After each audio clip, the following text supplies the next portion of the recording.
Good afternoon and evening.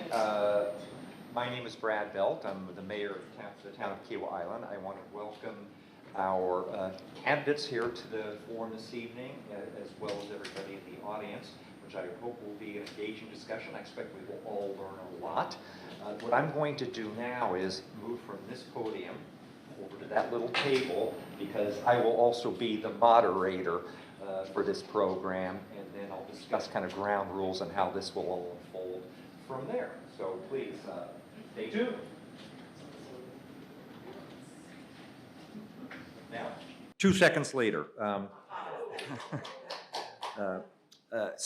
Ground rules for the program, but before I get to ground rules for the program, ground rules for the town of Kiawah Island. Some of you have placed signs around the town's roads and rights of way and on town property. Those actually aren't permitted on town property. So they've been removed if they've been placed there, and that political signs or any kinds of signs other than general informational signs. I don't know, I'll have to check with our Public Works Department what they've done with those. And if any show up in advance, I've been asked to tell them, please don't dispose of them because I know you've spent money on those signs. So we'll provide an opportunity for you to come pick them up. But just kind of going forward, notice that towns, roads and rights of way and public property, no signage. So this program has come together a bit late, but I want to, I'm going to put him on the spot, acknowledge this was an idea that came out of a meeting of the Kiawah Island Alliance a couple of weeks ago, and Roger Warren, who's the president of Kiawah Island Golf Resort, said it'd be great if we could hear from all the candidates that represent us in the House and the county. Great suggestion, and we really appreciate your willingness to spend this afternoon with us. This is not being live streamed, but it is being recorded, and there will be a link on the town's YouTube channel for this program, and you can feel free to provide links to that or not. That's of your own choosing. You know, election is just a few days away, next Tuesday. Early voting continues apace. So actually, some people in this audience may have already voted. It's been record early voting turnout. As of a day or so ago, we're getting close to 200,000 early votes. But even if you have voted already, you can still learn a lot. Even if you voted in the primary, you will have individuals at these tables will be running in the general election. So you will still be informed about their views. I would note that I think early voting, correct me if I'm wrong, runs through tomorrow afternoon, evening, 5 o'clock. Yeah. Kind of how this is going to proceed, what I'd like to do is ask each of you to make kind of two-minute opening statements or remarks on whatever topic you feel appropriate. And then there'll be 2 minutes for closing remarks at the end as well. Then what we're going to do is I'm going to pose a series of questions. Several of the questions will be directed to all of you, and then some of the questions will be directed specifically to the county candidates and the House candidates. Slightly different Charleston County and Columbia related issues. I would ask everybody to kind of focus on the issues, and particularly those that are of interest to your districts that you are representing. Also, please, everybody in attendance, show respect for our candidates and for each other, so kind of no public remonstrations or reactions to comments that they make. With that, we'll get started. We'll start on the far end, and we'll go in alphabetical order right now. So I believe that would be you, Ms. Ferguson.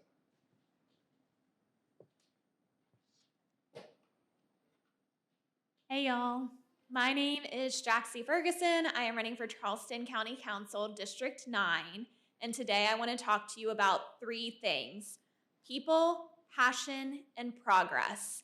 These are the roots of strong communities, and they're the roots of this campaign. So to me, people should come first. When I was 11, alongside a wonderful public school teacher and 3 of my friends, I organized to help save a duck pond in Somerville. That experience taught me something from the very start. People and communities are built by the people who show up to help them. As a medical social worker, every day I do the things that I will also do to county council. I advocate for families, I listen to people, and I stand up for the place that I call home. And for people to come first, our party needs to be last. I'm fiercely committed to people, and I'm committed to making sure to work across the aisle and up and down the chain of command to make sure to advocate and bring leadership and collaboration into our community. Then comes passion. I am running because I am passionate about what's at stake, not because I want to build a political career.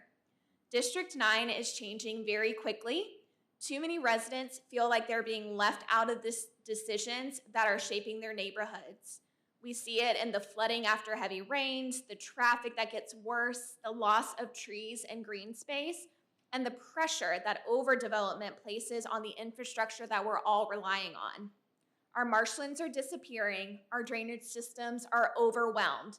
Property taxes are squeezing the families that built our communities, and too often the development moves faster than the planning that supports it. I believe growth should happen with our community, not to our community. And I am passionate about changing the way that these decisions are made. And then progress, because passion without progress is just noise. Progress means responsible development that fits our infrastructure instead of overwhelming it. It means protecting our marshlands and waterways and pursuing a robust Clean Water Protection Act for Charleston County. Mr. Friend. Hey, good evening. First off, thank you so much for coming out tonight. I know that taking time from your family is a big deal. I'm Adam Friend. I'm running for county council as a Republican in the primary running right now. I'm just you. I'm not a politician. I'm just a person that's lived in the Low Country, came here originally in 1991. I'm a Citadel grad. I'm just somebody who sort of watched this place just sort of be built and built and built. And it's gotten to a place where unfortunately our quality of lives have been impacted. I'm somebody who deeply cares about community. I'm somebody who has, I'll tell you a story, sadly. We had a neighbor on our street on Woodland Shores on James Island who unfortunately was found in the middle of the street at 5:30 in the morning, very seriously injured. This was a street that I knew was a problem since 1999. I had been trying to get safety measures put on this road. After this happened, I felt, obviously not directly responsible, but I just felt a sense of like, you know, I let this person down. I let a neighbor down. So I formed a coalition in my neighborhood. I was fiercely fought to get safety measures put on this road. And after about 4 months, we were finally successful in getting 8 speed humps down on the road, and then we've since gotten a sidewalk. So I learned that this process isn't easy. A lot of what I'm seeing happening in the Low Country unfortunately deals with, we're not very proactive as a government. We're a reactive government. And I think that's just something that is unacceptable. Our tax money deserves to be put into places to protect us ahead of time, not after. So I decided, after having some success, making some small results that were really meaningful for my community, that I wanted to bring that forward to the dais, because I do believe that we have a serious problem in the county council right now. I think there's a significant loss of trust that's going on right now. I know I speak for myself, and I've been to over 2,000 doors already talking to neighbors. I take this very seriously. It's been empowering to speak to the people just like you who cares about our community. So that's a little bit about who I am and why I'm running. Is that the signal me? So thank you for your time and again for attending. Ms. Barker. Thank you, Mr. Mayor, and thank you, the town of Kiawah, for hosting this. Thank you all for coming. It's so important. I'm glad you are willing to listen to us and listen to our platforms. I am Caroline Parker. I am running for Charleston County Council District 9. Again, my opponent in the Republican primary. I have been married for over, my husband and I have been together for over 20 years. After 20, it gets muddled, but we have 3 lovely young boys, 16, 12, and 8. They keep us very busy. They are born and raised here on James Island. We love the low country, love raising our kids here. We love the beach. We love fishing. We have vacationed out here. These areas are where our roots are. This community feels very important to me. So I am a full-time mom currently. In my past lives, I was a preschool teacher, and I will hopefully be substitute teaching again this fall. I love it. I just spent the week with some small kids and just enjoyed myself dearly. I'm running for county council because we need to fix our roads immediately. Yesterday, 10 years ago. We need to ensure that we fight for our tax dollars at the county level. I am a former Charleston City Councilwoman. I have the experience to get it done. I want to build sidewalks so our children on James and John's and downtown can get to their friends' houses or the ice cream shop safely. I supported public safety while on Charleston City Council. There were many drainage projects on James Island that were completed and funded by the time I left there. I successfully helped pass the $70 million Parks and Recreation referendum. It passed with an overwhelming majority. 80% of voters told us they like parks. Parks are my passion. I love the environment. I love, we've been to many turtle releases out here and on Folly. I would just ask for your vote on June 9th and pull me aside to talk about any issues tonight. Thank you. Thank you. I was remiss before we turn to our House candidates in noting that this is somewhat of an unusual election in that both of these are open seats. I suspect most of you are aware, but if not all of you are, the District 9 County Council candidates are running to fill the seat that's being vacated by Jenny Honeycutt, who's represented us. And the candidates for District 115 in the House are running for the seat that was vacated by Spencer Wetmore, who previously represented us. Now we'll turn to our House District 115 candidates, and Mr. Harmon, you're first. Johnny Garman, sorry. Good evening. It's great to be here. Thanks for coming out and taking your time to listen to us. I'm Johnny Garman. I'm actually your neighbor. I'm here on Seabrook with some of you. And I spent the last 18 years of my life over-serving an underserved patient population. I was fired in 2010 after working for corporate America. We did really well. Those companies were sold, and like a lot of times what happens, people get fired. I was one of them. And we decided, my wife and I at the time, we said, we can go work for other people, building what they want to do, or we can go try to serve an underserved patient population in healthcare. And we did that. We started right out of our home with no money, no loans, and just a wing and a prayer. And that's why we called it Providence Care. If it wasn't for Providence, the business plan did not work out, I can tell you. But that small company, because we tried to do one thing, we didn't ask the question, how do we make money? We asked the question, how do you change lives? And if you can ask the right question, you'll start getting the right answers. And that's what we need more of in Columbia and in government, people to ask the better questions to get the better answers.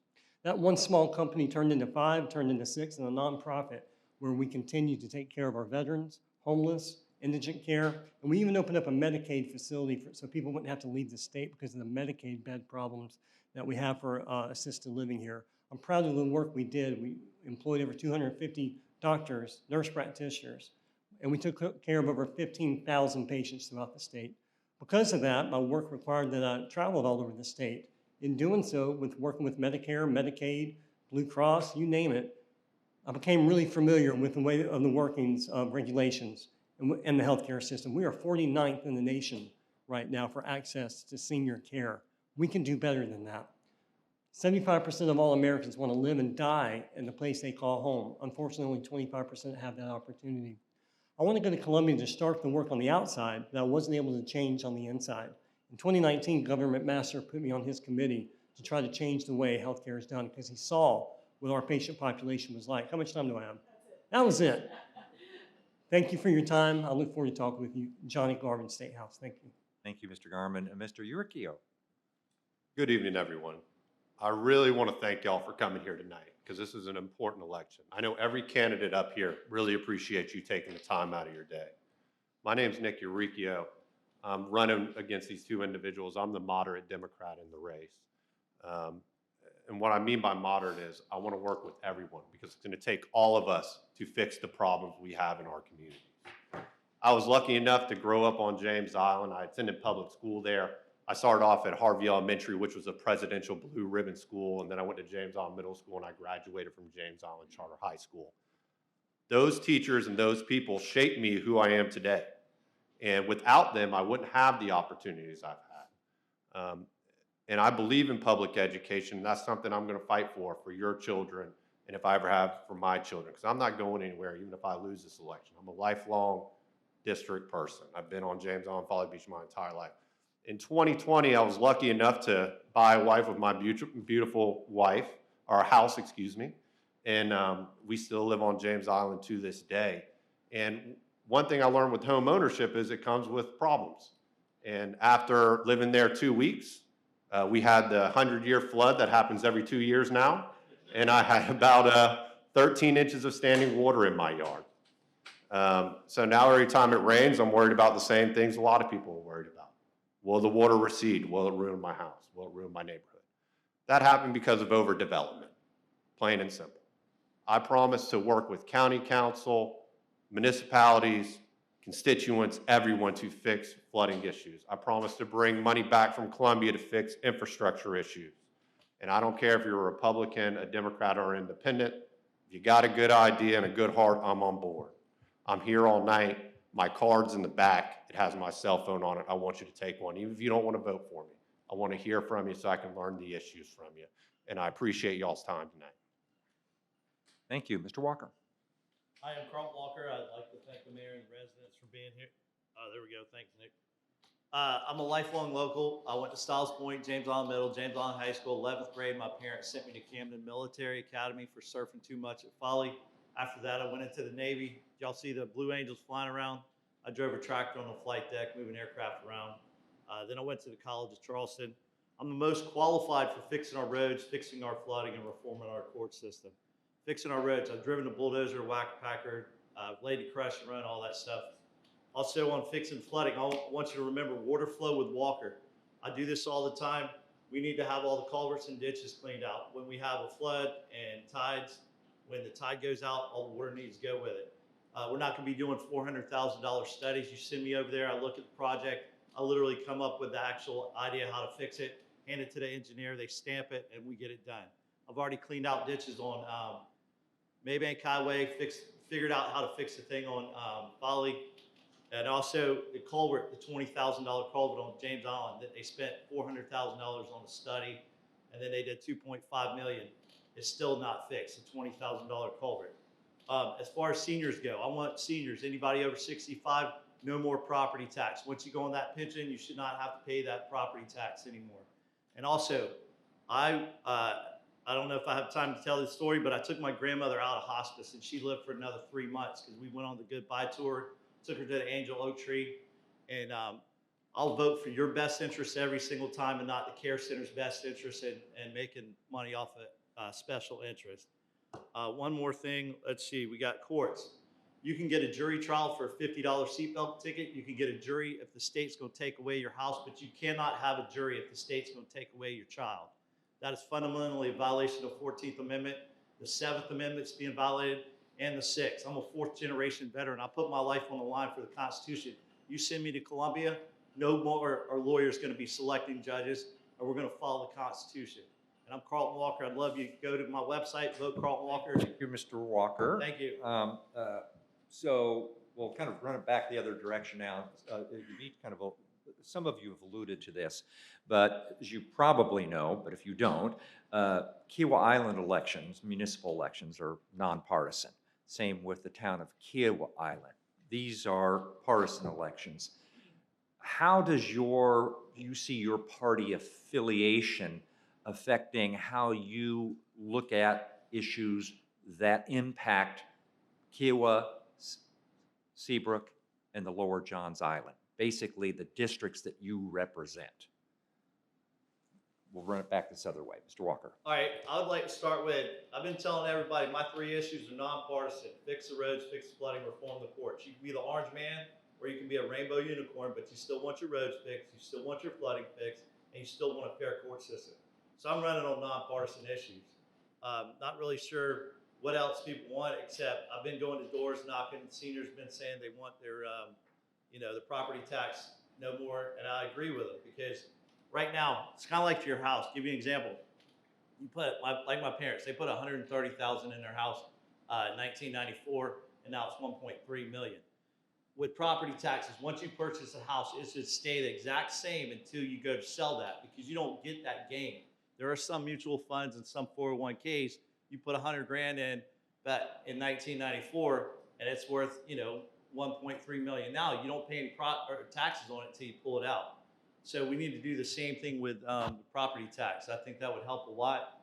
And that's pretty much my answer to partisan issues. I'm running on nonpartisan things. It's like, and I have a lot of Democrats supporting me. Reverend Cynthia Smalls. I got Republicans supporting me. I'm running on nonpartisan issues, and thanks for your time. Thank you. Mr. Uricchio. Thank you for the question, because I think it's a great one. I haven't been asked it yet. I think what's wrong with this country is people being too partisan. We have to get past party. We have serious issues, like I said earlier. I've spoken to numerous Republicans. I've spoken to numerous Democrats. I will speak to independents. We all have to work together. Like Mr. Walker said, a lot of these issues are nonpartisan. Flooding, infrastructure, public education. Those affect Democrats and Republicans alike. I will answer the phone for Republicans. I'll answer the phone for Democrats. I don't care if you're a libertarian.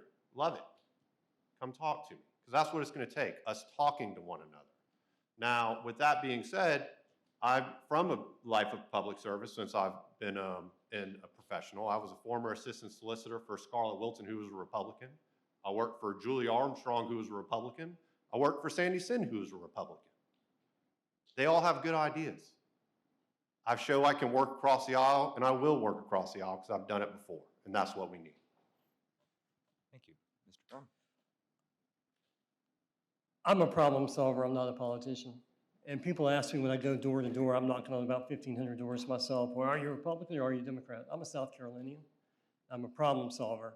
And I'm someone who wants to work with everybody. When I was on the committee, I worked with both Democrats and Republicans alike to try to help ensure that our seniors can be taken care of.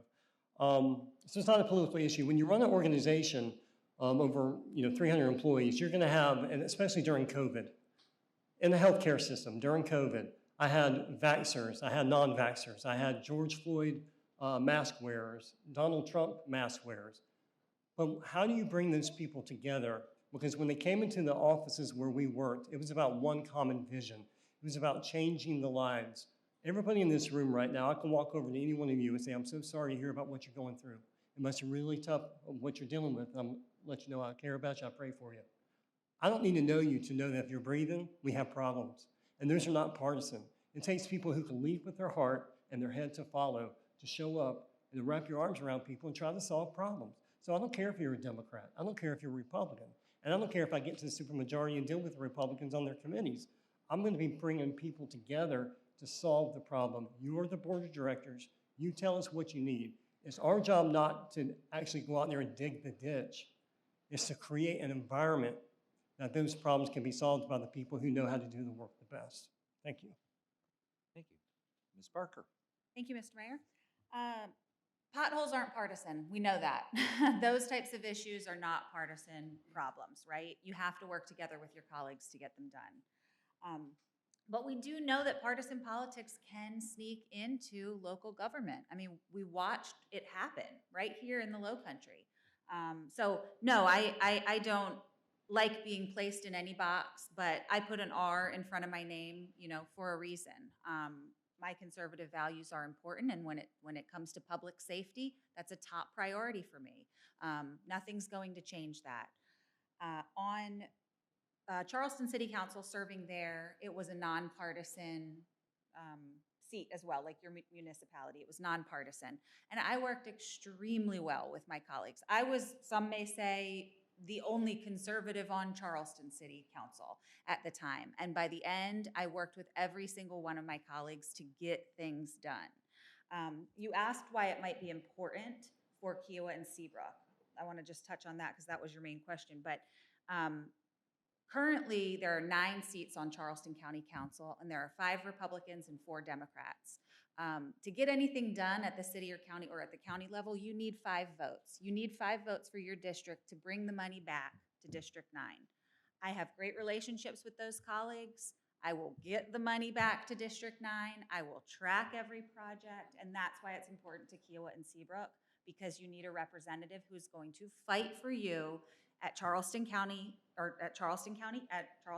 Council at that level to get the dollars to come back here. Like I said, I have relations. I don't know if this, are we timed?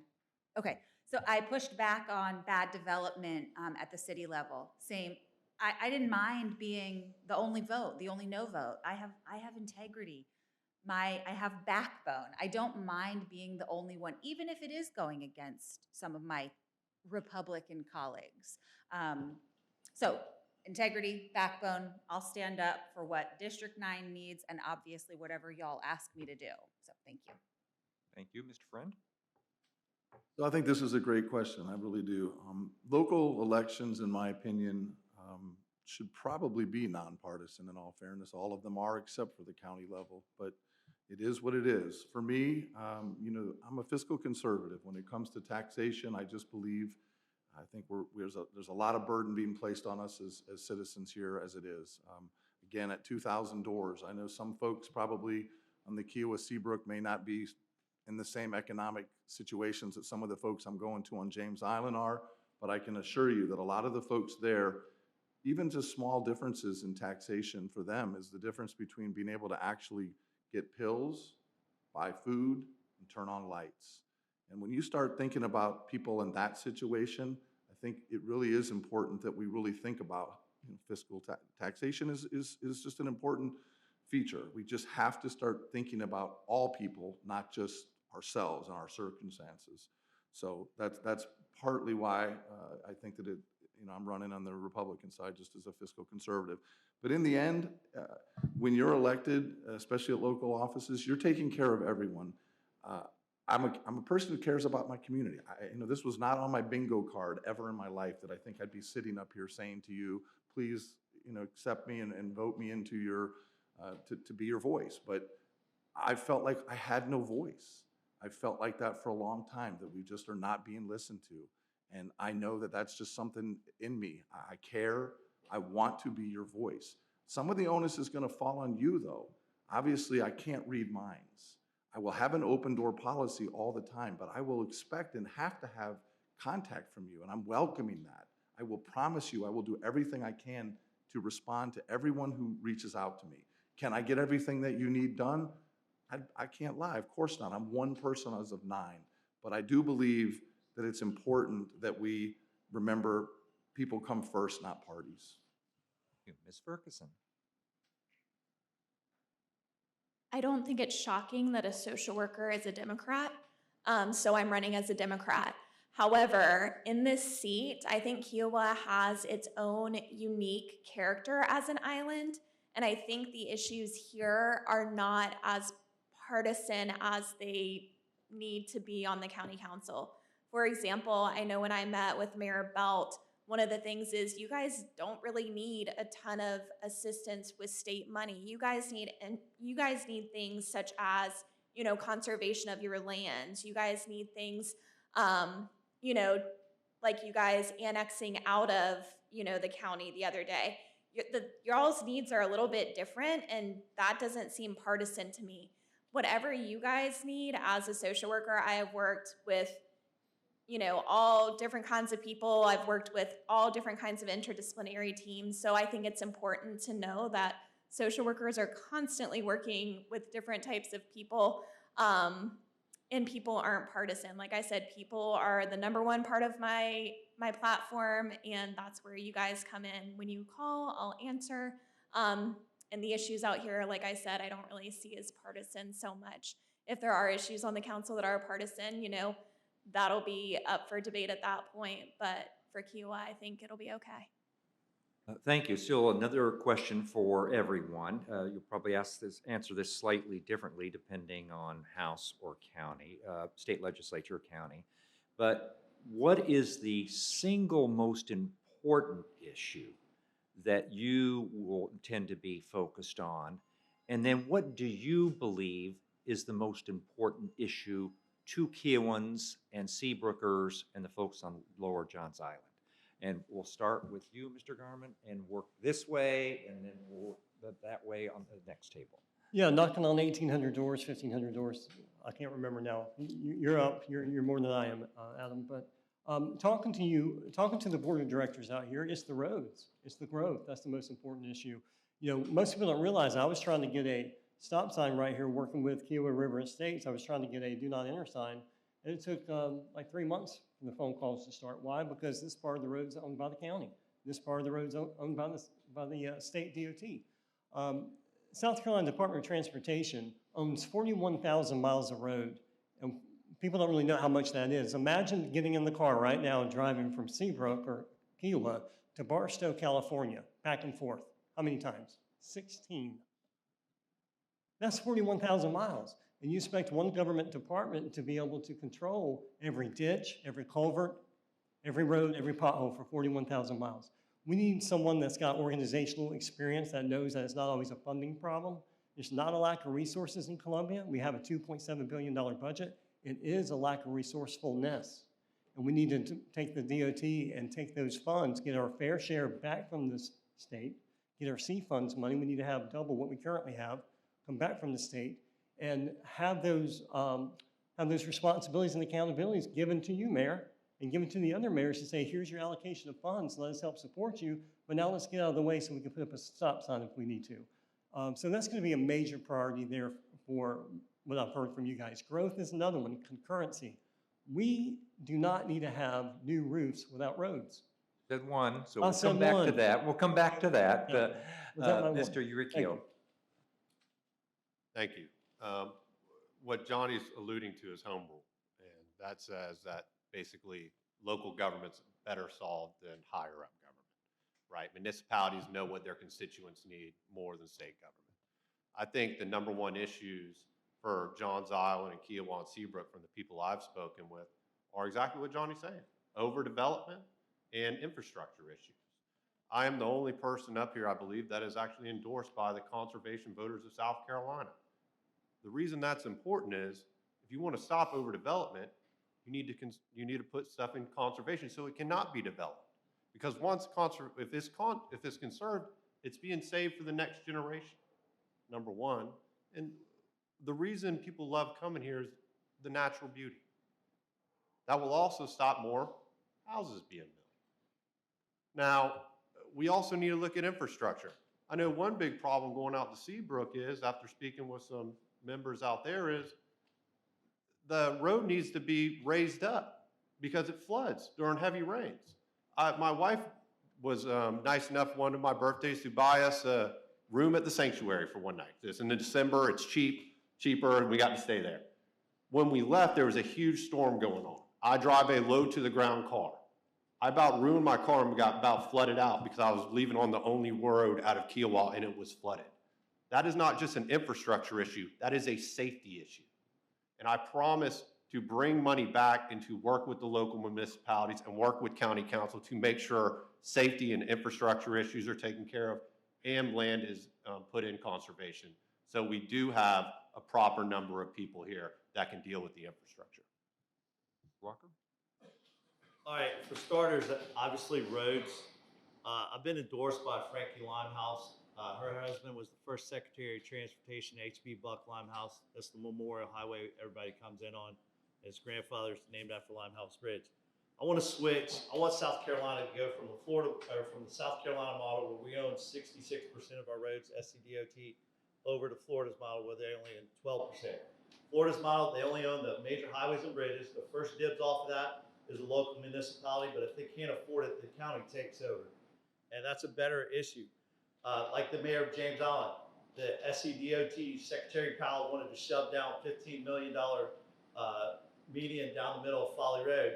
Nobody wanted that, and the mayor rejected it.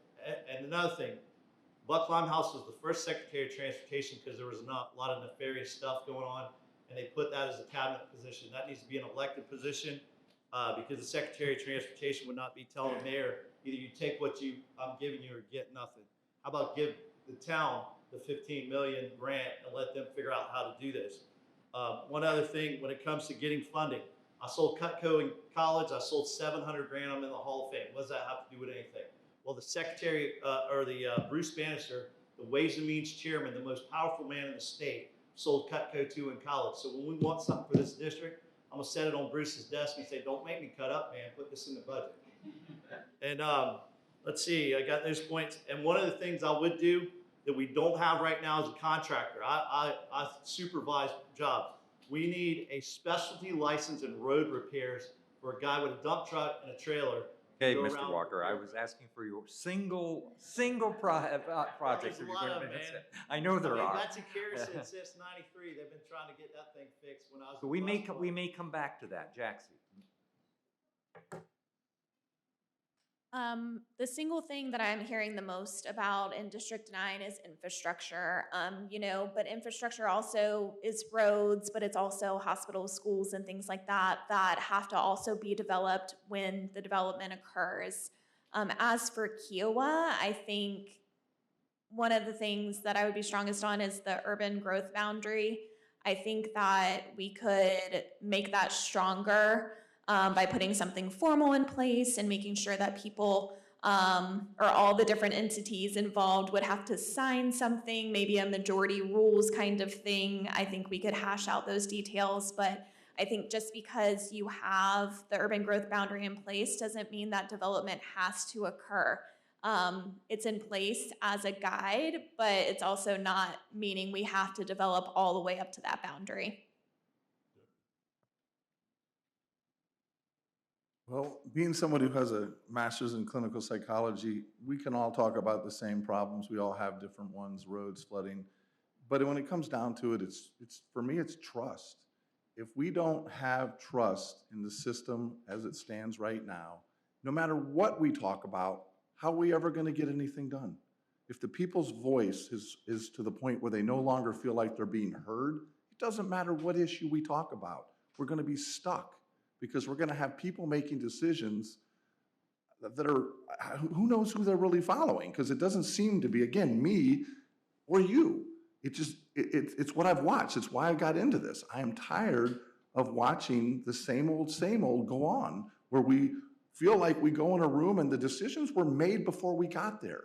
We can talk all day long we want up to the folks on the dais and tell them why we don't want something. But in essence, I've been feeling like we're not heard. So we can talk about all the issues, but if we don't trust the system and we don't have a voice, we've got an issue.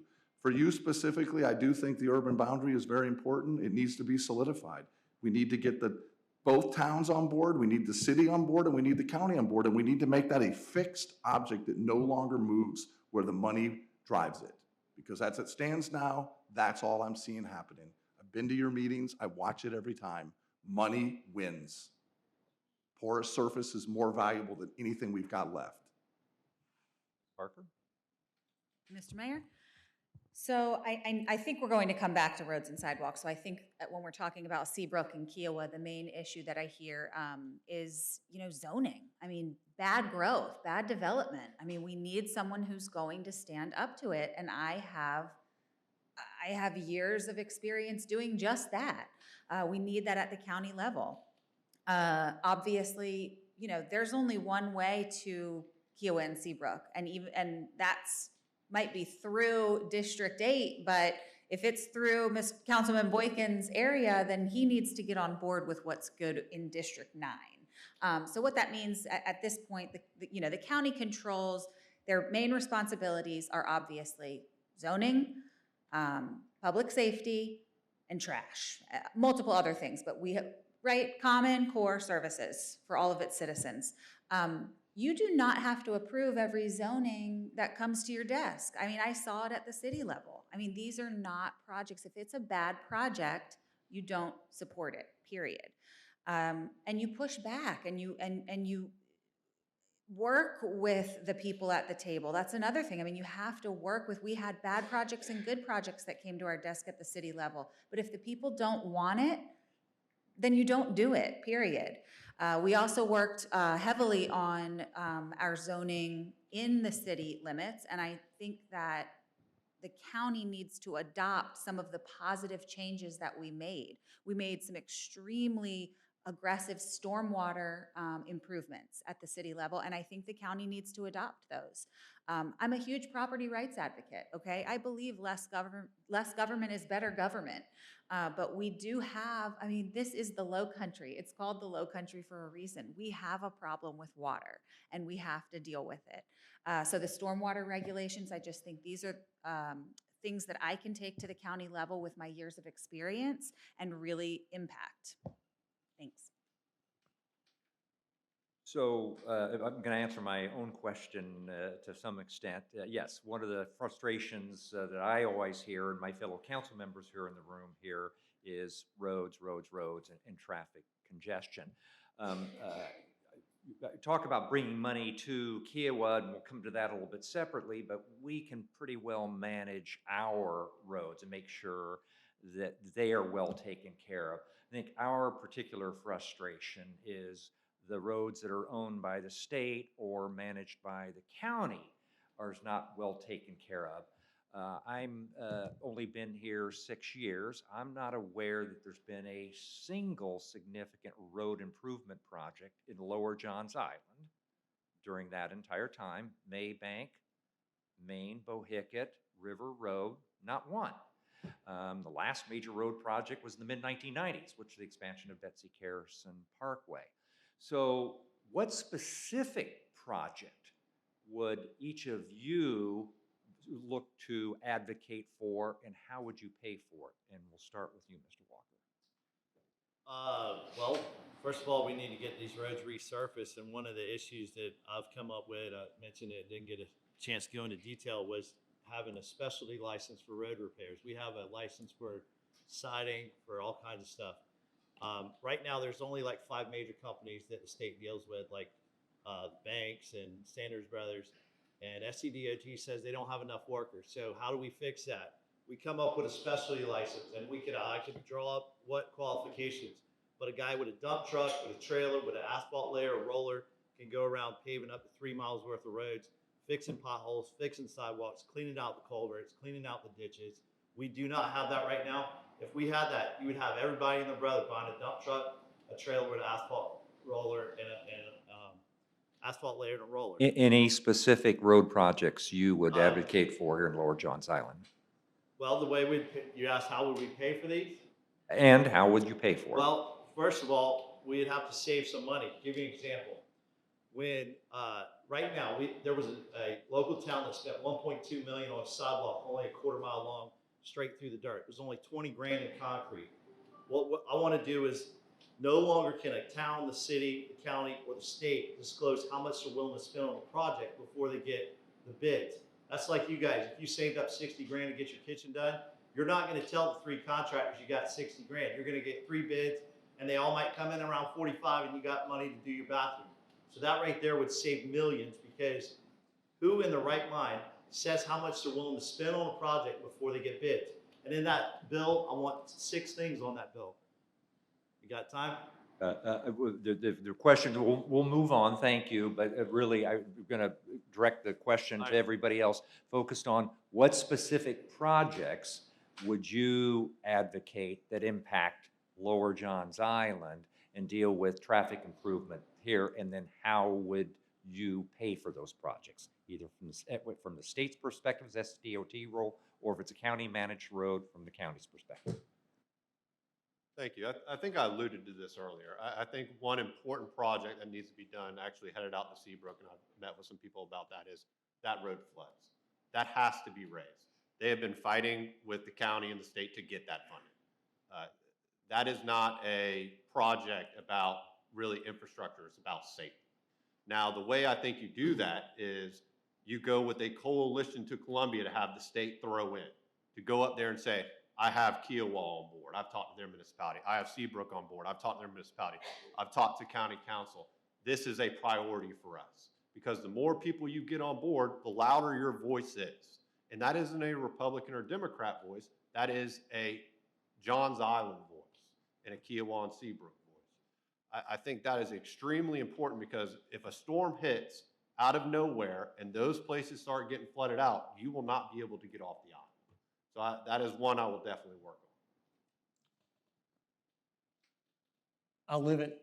Every time there's a, right here at Bohicket Marina, every time there's a king tide, you're gonna get flooded. My wife has to drive the Jeep. She does not like to drive my Jeep, but she has to drive it to get out, to go to the store. The second, so that would be my one as well. Seabrook Island has not had any county money since incorporation, I don't believe.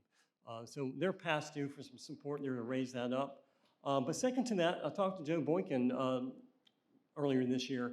You know, Georgia, state of Georgia, North Carolina do really good with some of these passing lane roads where you have the roads, maybe you've driven on them in the past where it's 2-lane roads, but there's always one lane that's opening up for the passing, and then it'll close, and it'll open up on the other side, and then you can pass on the other side. I think we need something like that going up Bohicket Road up to Maine to access that. My mother-in-law's here with us. She's elderly. If there's a hospital emergency situation, thank the Lord we have what we have here now, but we didn't have that 6 months ago. And fire trucks trying to get down the road, good luck on Johns Island. So I think there's some money to look at that. Again, we got a $2.7 billion surplus, not a lack of resources, a lack of resourcefulness and priorities. I would fight to get that money back, to take some of those dollars and bring back to some type of project like that and talk to Joe about it. He said we could do it. But again, guess what? It's an SCDOT road. We got to start decentralizing that power and giving it back to the municipality. So that would be one of my priorities. Parker. Thank you, Mr. Mayor.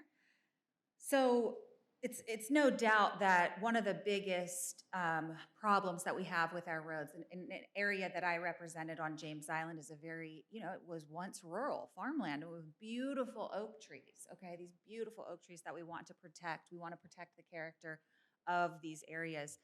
So there's no doubt the Riverland Drive, you know, Bohicket, I mean, these roads, these are very difficult to expand, right? But we can absolutely make safety improvements. We can improve these roadways. I'm sorry, I know you said pick one project. So if we have there are shelf-ready projects at the county level that need to be started yesterday.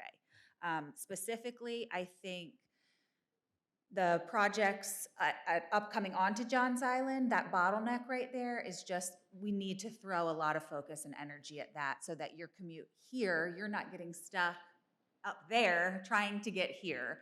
So that's a huge one. And the way that we can fund these projects, I mean, I've combed through the county's budget. I spent, like I said, 4 years on city council looking at municipal government budget. There's always wasteful spending in government. I think we can all agree on that.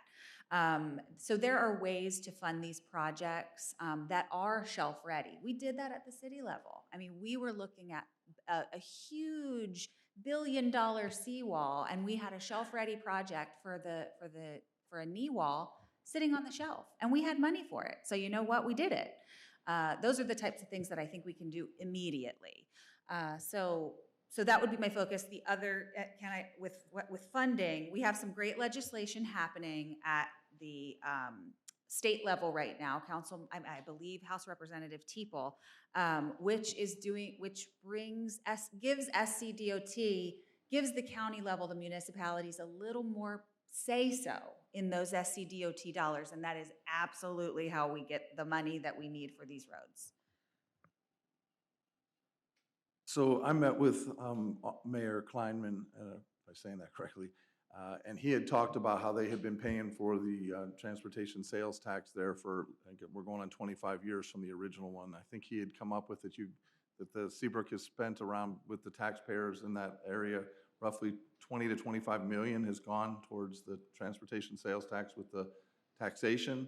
And to date, there's been zero given back to Seabrook, zero. So to say something's overdue is an understatement. And his hope would be that, yes, that is a flood-prone road. They would like to see that specific project get raised. And we definitely, I think, owe it to them as they would for you. Anybody who's paying tax and is not getting anything back in 25 years, it's overdue. But that gets back to the trust thing I was talking about. Again, we're coming up again on another vote for a transportation sales tax. In the reality, it got crushed last time. There were reasons for that that aren't the same today. But in the general sense of things, it's hard If you don't trust where the money's going and it gets placed where it's being told that it will, it's still very difficult for me to support things like that. So would love to see the potential thought where, and I think would have to go through the state, where we look at accommodation tax. That's 100% placed on the people who visit here, hotels, Airbnbs. I would like to look at, currently it's at a 2% level. I'd like to see it looked at moving it to 4, maybe 5, with the guarantee that the counties that raise that accommodation get that full extra amount back 100%, not a percentage of it. And they say right now by legislature, it's only allowed to be used for things that deal with tourism. Well, I say the roads do deal with tourism because a lot of the tourists are driving on our roads. So I would love to look at finding ways that 100% of this cost is not a burden on us anymore, but we use what we have in our area, which is people who want to come here as tourists, and let's look to make that be our payer source. Thank you. Ms. Ferguson. I think, I agree with pretty much what everyone here said. I have heard the same things about Seabrook, that they've paid the millions into the transportation sales tax. They haven't received any return on that investment. I think it's long overdue, and I would advocate for that as the District 9 representative. Again, very nonpartisan, that we all agree on the different things. It's just different ways that we would handle it. I agree with the transportation sales tax. I think the Seabrook Road is one of the things that was added to that for that to be passed, or if that's passed, it's one of the projects listed. I think along with Adam's talking about trust, I think, it's also important to say if the project isn't listed that it's not going to be a funded project. I think that's important too with the transportation sales tax coming up. Thank you. Still kind of focusing on Kiawah-centric issues, and it's touched upon all these other things that you've all alluded to. Kiawah is a significant economic engine for Charleston County and for the state of South Carolina. We generate for the county about $100 million a year in property tax revenues, far more than any local island community does, substantially, by almost an order of magnitude. We have one of the largest employers in Charleston County in the Kiawah Island Golf Resort. We generate a lot of visibility and tourism for the state as a whole, third or fourth largest amount of accommodations tax revenue in the area. We have one of only 2 5-star rated resorts, Forbes 5-star rated hotels in the state of South Carolina. The PGA that Mr. Warren will invite here in 2020-31 again will bring in 250,000 attendees. Yet the impression that I've gotten in my limited time here is there tends to be some animus in parts of the county towards Kiawah. Same thing in Columbia, not so much just Kiawah, but to the low country and generally. How does Kiawah and all the institutional, and Seabrook and all the institutional stakeholders here, how can we work most effectively with you if you're elected and within your respective bodies? I'd like to start with you, Mr. Uricchio. You tricked me up. I thought Johnny was going to get to go first.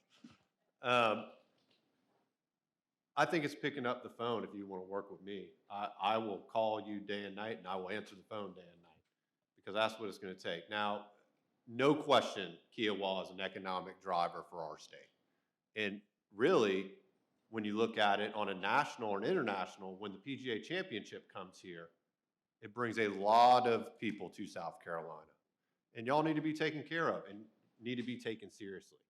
I think a lot of the animus probably comes in personally, is that, it's a lot of secondary homes, right? It's hard to, when you're a working class or middle class person, it's hard to understand, like, y'all have problems too.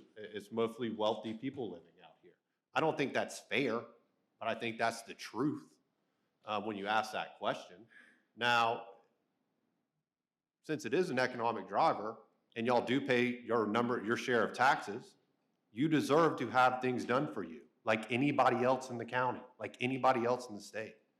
And if you call me, even if you're a constituent, the mayor, or town council, I will talk to you about it. And if I think I can help, I will help. Or if I don't agree with it, I will tell you I don't agree. And I'll tell you why I don't agree. But that's all we can do is work together. Garmin? Just because you can afford to pay for something doesn't mean you should have to pay for something. I absolutely agree that we are paying way, and I say we because I'm right here with you, we are paying way more in than what we are getting back. And it's a microcosm of what's happening with Charleston County as a whole. I lived in Greenville, I lived in York County, I lived in Myrtle Beach, I lived in Anderson, I lived all over this state. And we all have a lot of the same problems, but we have unique ones right here that are different. We need to be able to have somebody that can go take that message to Columbia and represent that well, knowing that I understand where they're coming from, but they're going to need to understand where we're coming from. So there is some animus with regards to that. I hear it myself. I've heard it from people in this room. You're just that guy over there on Seabrook. So I think you do have that division, and I think you do have to attack that head on and go back to what I said. Just because you can, I think about my wife trying to pick up something heavy. I said, baby, I know you can, but just because you can doesn't mean you should. Let me come over and help you lift that. And we all have to lift it together, is what I would say, because you're absolutely right. We do have a huge engine of economic activity here. We're not looking for more than our fair share, but we need to have our help when we need it. And by the way, I think we are getting about 2.7 from the TST million for the road out here, the last I heard from Charleston County. So there's some good news potentially with that. So, Mr. Walker? All right, so let me tell you a little history about myself. I think the first time I spent the night on Kiawah was when I was a child with, maybe I was 15. 1991, when I was joining the Navy, the Ryder Cup was here. Kiawah and Seabrook, and of course I went to Camp St. Christopher. So my heart's for this, and I'm tired of this District 115 being a donor district. We give more to Columbia than we're getting back. So that's why I was saying earlier, to work with Bruce Bannister, the Ways and Means Chairman, to get our money back. And as far as the County of Charleston goes, Mr. Friend is correct. There's no trust in Charleston County. Current chairman, it got voted down for the sales tax because they want to do another 24 years. What they need to do, what I was told in selling Cutco, you want to be successful, find somebody that's where you want to be, figure out what they did and do it. And Johnny Cribb, the Berkeley County chair, or the supervisor for Berkeley County, they got their sales tax passed because they're going on 7-year increments for bonding and not 24, 25 years. And they're literally laying out exactly how to do this. And we need to get the county on board with doing this. Adam Friend is on point on that one. And work with the state through me, through Bruce Bannister, to get our money back instead of being a donor district. Thank you, Mr. Walker. Mr. Friend? I mean, I'll answer this the same way I've answered most of my questions. I'm a person first. The onus, a lot of it will depend on your reaching out. I will be here for you to be your voice. I cannot read minds. I just don't have that. I wish I could, probably. I wish I didn't. But I have to, the onus on that will come from you. If you have issues, you need to bring them to me, unless obviously ones that are dealing with zoning or, if it's another one of the projects that, whatever that Botox Village, that type of world, I'm going to know about that. But when it's things that you guys are dealing with that you need help with, I mean, I've proven time and time again, I care, I listen, and I will bring your voice forward. That's the best anybody can offer you. I'm one of 9. I will always try to be an advocate, but obviously, I've got to convince other people to get on board. But again, the onus is going to come from you guys. If you want to have more of a say, then, here I am. If you put me up there, I will listen, and I will bring that forward. And that's just who I am. So that's my answer to that question. Ms. Ferguson? My timing with my opening statement did not go very well, so I did not get to do this part. But one of the things that I think we need in regards to progress is a council person that shows up for Kiawah. So my goal is to have office hours on Kiawah at least, once a quarter, if not more, but also attend your town council meetings as much as I can. It's not always going to be accessible. Careful, we had a 5-hour council meeting this Tuesday. So, So, it's not always going to be possible, but I do plan on, if I can't attend it, reading the agendas and the notes. That's what I do now when I can't attend something, or, watching a playback of it. So, being accessible for you guys to know what your needs are, and then, attending to those needs. Again, we may not always agree. Your needs may be different than what I believe our needs are as a council, but I will explain that to you in a way that's respectful and kind, and we'll work together to see what we can do. One specifically for the House candidates, and it's a fairly quick. I'm sorry, Ms. Park, you're absolutely correct. My apologies. Sorry, I was so excited too, and I was last, and I really great question, Mr. Mayor. And by the way, I think you need to put that on what he just said. That was a big sell for Kiawah. Like everything you just said, it was a very, very artistic and very colorful statement about how wonderful Kiawah is. And so yes, I completely understand where you're coming from. Those hospitality dollars are extremely important, and you send them to Columbia and we don't get them back here. I saw that in the city of Charleston. I mean, the city of Charleston is a big economic player up in Columbia as well. And I saw every year what legislation is on the books that requires us to send to the state, and we absolutely are not getting the dollars back that are deserved. One item that I think we can focus on at the county level, to your point, is ensuring, those hospitality dollars can be used. I believe in the legislation, they can be used to repair roads. And like I said before, there is only one way to Kiawah and Seabrook. There is no reason that those dollars aren't being used to fix these roads, whether they're county or state. Okay, we can come up with municipal agreements between the state and the county to fix these roads. We can do it. We just have to have a voice at the table that, one, knows how to get it done. I have 4 years of experience. I'm grateful for that. I learned a lot, and I want to take that to the county level to get things done. So I think working with the local municipalities, the mayors, the councils, always being in constant communication, having great relationships with the Chamber of Commerce, the CVB, Charleston Visitors Bureau, all of these places are important. And look, I'm endorsed by the Chamber of Commerce, and we don't even agree on everything. And I'm okay with that. I mean, that's where integrity and backbone comes in. You can support me, but not agree with all of my stances. I mean, I am a voice for the people and fixing the roads. Thank you. Two-part question, a fairly quick one from each of the House candidates with regard to potential legislation in Columbia. One, concurrency legislation did not pass this year. Would you support or advocate for concurrency legislation if elected? If so, why or why not? And somewhat related to that, would you support an increase in the gas tax, given the fact that we have 41,000 miles of road managed by SCDOT, which is the fourth most in the country of any state, yet we have one of the lowest gas taxes? I'll start with you, Mr. Walker. All right, as far as concurrency laws go, I think there's only like 4 states to do that. And the issue with concurrency laws is there's been a lot of, thank you. There's been a lot of contractors will sue and they end up winning, and then the county or the state has to pay for all these legal fees. I definitely want to see the zonings changed to help with the urban growth boundary, to solidify that thing where we have to protect Johns Island and the islands I grew up on. I fought for our freedom. I'll fight to bring our dollars back. Concurrency, yes or no? And then Concurrency law, the gas tax increase, yes or no? On the concurrency law, I would have to review that, because one of the things I'm definitely for infrastructure and figuring out for a way for, if a contractor's going to do a big neighborhood, yes, absolutely needs to chip in to paying for the roads outside that place. And as far as the gas tax, gas right now is really expensive. I would have to say no on the gas tax right now. Thank you. Easy answer. I'm for concurrency. It has to be done. Now, what that means is developers have to pay their fair share. I've talked to developers.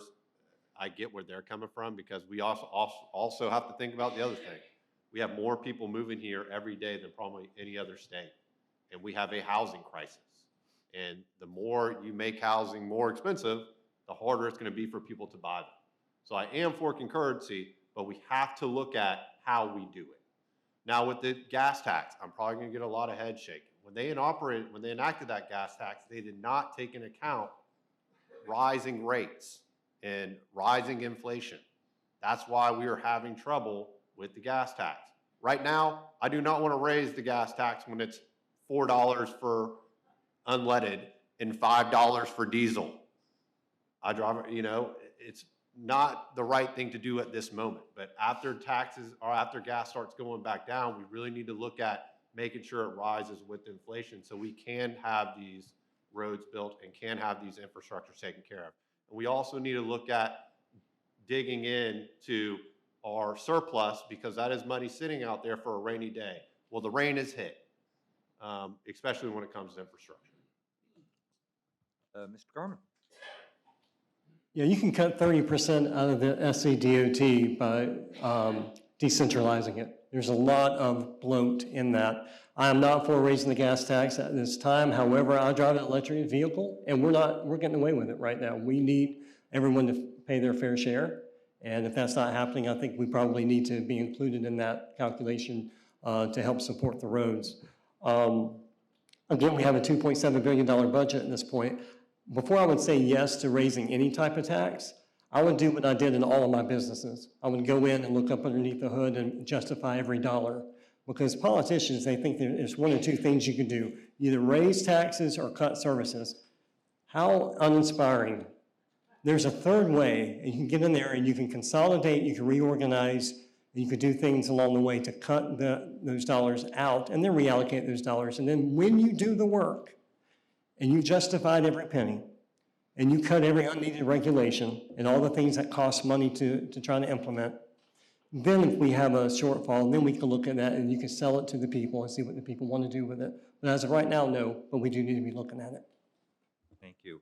Now a question, kind of same thing, three-part question for the county council candidates regarding the TST, proposed TST tax, which the county council has now approved the draft referendum on first reading. Do you support the council's what they approved on first reading? Do you support the allocations as between 63%, so 63.5% for road infrastructure, 20% for public transport, and 16% for greenbelt, or would you adjust any of those? And do you support the 25-year lifespan?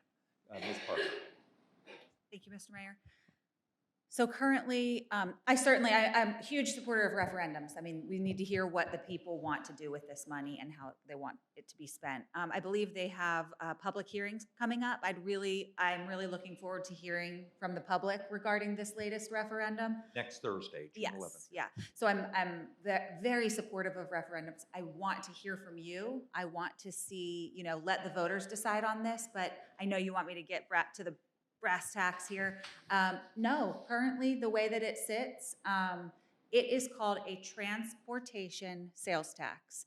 The only things that should be on that referendum are items for transportation, okay? A seawall is not transportation. If we need to fund a seawall, we need another referendum, we need to find another way. This is a transportation sales tax. So I would like to see things modified in that. But again, I believe that if that's what the people want, if this is what they want, great, let the voters decide. What do my constituents want me to do? This is not my seat. The seat that you hold as an elected official belongs to the people of the district. So that is for you to decide. But as it stands right now, I mean, I think there are some items in that draft that need to be tweaked, absolutely. Does that include greenbelt funding? Greenbelt funding, I mean, obviously, huge. Parks are my passion. I think more green space funding, and I think that would benefit this area as well as Johns Island. So I think we do need, again, though, I roll that back. I mean, I don't see why there can't be a separate referendum. I think that would be overwhelmingly supported. But again, when we're talking about a transportation sales tax, there's a reason it's called transportation sales tax. I believe those items should be made for transportation. should be meant for transportation, so. Thank you. Mr. Friend? Oh, this is easy. So how many times have we done them? 2. We rejected the third one. Again, it comes back to trust. I mean, they've done a much better job this time when it comes to transparency. I will say that this time versus the 2024 approach that they took, which was very not transparent, frankly. You know, it's tough for me knowing I would be going into office and realizing that it's potential that we would lose a large chunk of money and have to enter and try to figure out how we are going to have funding to do a lot of important things. But it is true. It is going to be up to you, the people, to decide how you feel. I can give you my individual take, but I'm one vote towards it. So it's going to be interesting. But in frankness, I think we're missing out on Berkeley County has proven to be very effective and gets theirs approved every time. And the major thing that they do that's different is they pick one project, pick a single project, and they say, we're going to do that project and we're going to make this referendum last. I think there's a 7 years. I may be wrong on the quote, but it's a finite period of time. I think the people would have a lot more trust in the system if you do what you say, you deliver on what you say, and you don't drag it out for 25 years. Because what we have seen thus far, what I have seen, is that they say a lot of dangling of carrots of what we're going to do. We got these 10 projects on the list. What have they done since 2016? Of the 10 projects, completed 1, and 1's in motion. That's about all I got to say. It's tough. It's tough to trust that system. So that's my response. Ms. Ferguson? I agree with what's being said. I am for the transportation sales tax because I think all of us have mentioned that infrastructure is a big thing that we need assistance with, and it feels like it would be impossible to do the assistance needed without that assistance from the transportation sales tax. I would love to see more for Greenbelt and more for public transportation. I think that those kind of go hand in hand. If we had less cars on the road, obviously the roads would have less wear and tear. And then the green space would also be a little bit, more preserved in that aspect.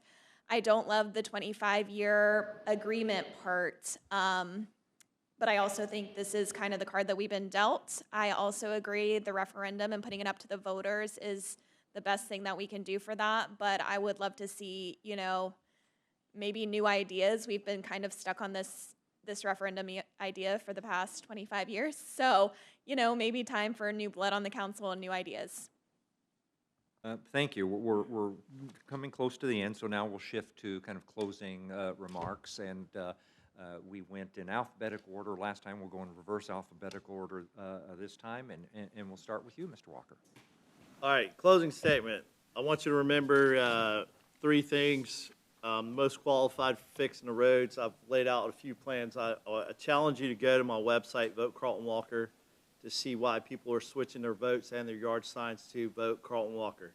My website's votecarltonwalker.com. It's very simple. Go there, read it for yourself. I put out all the facts on there. It's no political hype. It's just the facts. Also, reforming the courts. I also want you to go on there and look at the photograph of me and Bruce Bannister holding Cutco at a party, and we took a screenshot. Those kind of relationships matter when you want to bring your funding back. And I'm not going to toot my own horn, but I sold a bunch of Cutco back when I was in college, 700 grand. I'm in the Salesman Hall of Fame.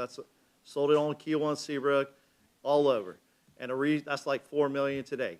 If you send me up there, I know how to sell people on getting them to do what I'd like them to do for this district. I don't think there's anybody, I'll guarantee you 100% satisfaction if you elect me as your representative, just like I guaranteed you 100% satisfaction on Cutco. Go to my website, votecarltonwalker.com. I've been endorsed by locals like the legend surfer Todd Youngblood, Bubba Limehouse, Frankie Limehouse, one-star Brigadier General. I'm the only veteran running in this race, and I fought for your freedom, and I'll fight to bring our money back here. Thank you, Mr. Uricchio. Thank you. And thank you all. Because like I said earlier, this is a Thursday night, and I'm sure y'all have a lot more exciting things that I could be doing instead of sitting here listening to us talk.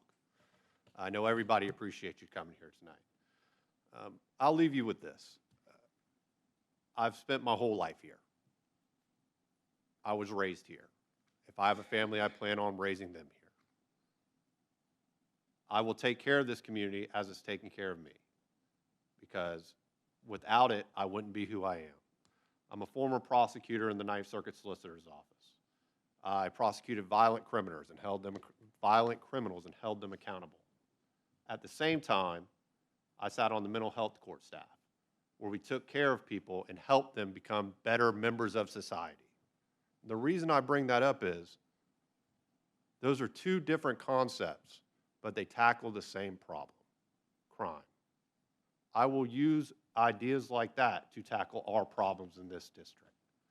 I will listen to the best idea, no matter who gave it to me, because that's what governing is. That's what leadership is.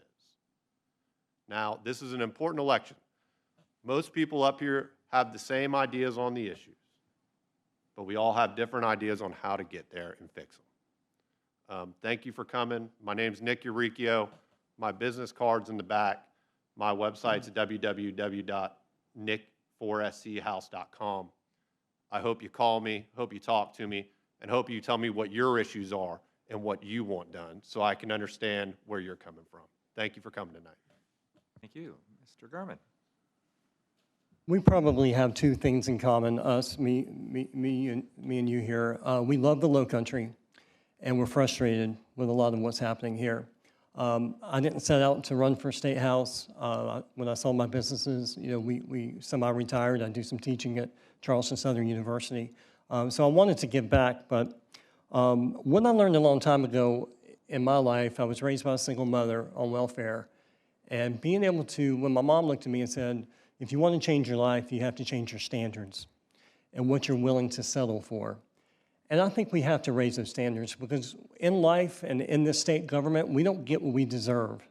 We get what we tolerate. And that's how it is in life as well. And you have to raise what you're willing to tolerate, first for yourself and then for the people you love and the state that you love. So I want to raise the standards with our politicians and our leaders here. I want to ask the hard questions, give the people the support that they need, remove the barriers that are there for city council, county council. If there are barriers and mayors, being able to give you what you need to enact on what the people want. I'm the guy up here that has done that from the outside, trying to work within the system to get those things done. Now I want to go and work on the inside to try to get it from the inside out. I have been endorsed by the Republican caucus in the House. I've already spoken to the Speaker of the House several times, and jokingly, I try to be respectful when I say it. But I told Speaker Smith, I said, I'm coming for you. And what I mean by that is I'm coming for our fair share. And I want to go and represent us well and be able to bring those funds back, as we all said. I think the difference is, to Nick's point, we all want a lot of the same stuff. I think it's a difference of who has performed in the past, who have actually built something. And by the way, did you build something that sustains itself without your involvement? Because you can get to where you want to get to. Nobody wants to be the richest man in a house that he lives in by himself. It matters how you get there. So you need to be able to turn around and see what the legacy is, and vote for legacy is what I would say. Johnny Garman, together with Garmin.com. Thank you. Parker. Thank you. Y'all, I am a busy wife and mother of three. It has been the greatest calling of my life. I love it. I love it more than anything, any other job I've ever had. I did not throw my hat in the ring. I take that decision, I didn't take it lightly. There was a lot of prayer around the dinner table. There was a lot of thoughtful consideration surrounding our family and what it takes, seeing that we've already done it as a family. I say the second favorite thing I've ever done was having served in public service. It was truly the people that I met along the way. It was incredible. I learned so much, and the people were the best part. The politics, not so much. But like I said, there was a lot of thought that went into this decision to run for the county seat. I didn't do this for a title. I've had that. I don't need that. I have plenty of other things to fill my time. I do this because I feel called to public service, and I wanted a candidate that could deliver results for our community. My children are going to grow up here. I want to keep the character of our community, the reason we all moved here. I want to see our roads improved. I want sidewalks for our children to bike to school and the park and the ice cream shop. I want these things for our beautiful community. We have to bring our dollars back. I have the know-how. I can deliver results. I believe I'm the only one up here that can. I have real solutions. I would humbly ask for your vote on June 9th. And you can visit parkerforcouncil.com or give me a call or pull me over tonight to talk about the issues. Thank y'all. Thank you, Mr. Friend. Well, I'll keep it simple like I have the whole night. This is not something that I thought was going to be again on my bingo card. It's just something that I've been called to do. I care about my community. Talk about delivering results. I've never been in public office. I'm not a politician. Status quo is broken. Broken. We do not want status quo. We have to have change. And we need to put people up there who have integrity, who actually care, and will listen. We bring the voice of the people back to the dais. Use logical thinking. But when it comes to results, that's something I've been doing on the outside. Speed humps are not easy to acquire. Too bad it took one of our neighbors to almost die to get it. Unacceptable. Sidewalks, it makes it safer. I've been fighting development for a long time where it makes no sense. Upzoning, not okay. Porous surface is more important, as I've said, to this area than ever before. No matter what value somebody can put on it for themselves, we have to maintain as much of the green space that we have left now. And I want to be that person for you.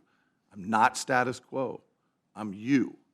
And we need to put us back on the dais. And I want to be that voice for you. I hope you hear my passion, because it's real. I'm on a path to help us, and that's what I want to do for you. Thank you. Ferguson, you get the last word. Yay. Thank you guys so much for Town of Kiawah. Thank you for hosting us, all of the candidates up here for coming out to talk to you guys, but also thank you guys for coming to hear us and what we envision for Kiawah and for our district. The decisions that we all make, whoever gets elected, is going to shape this district for the years and decades to come. And that's why I'm in this race, because I have a kiddo that I want to be able to enjoy this space, just like my husband who grew up on James Island. I grew up in Somerville, so the way that we have enjoyed it. I want to come back to why I'm running: people, passion, and progress. People, because our government should listen to and serve all of the people in all of the communities that it represents. That includes Kiawah. I think you guys have sometimes been forgotten or, looked at a certain way, and I don't think that's acceptable. Passion, because protecting our islands, our marshlands, and the families who call this district home requires leaders who genuinely care, do not back down from a challenge, and are willing to fight for what we need. And progress, because we need thoughtful leadership that plans for the future, manages growth wisely, and delivers real results for Charleston County. I'm not running for a title. I'm running to serve the community, to show up and do the hard work. My name is Jaxie Ferguson.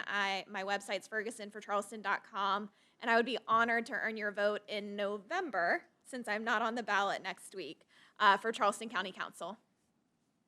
To everybody attending, thank you for doing so, for your time and attention. Please vote on Tuesday if you haven't already voted early. And please join me in thanking our 6 candidates for coming to Kiawah today and sharing your thoughts and perspectives.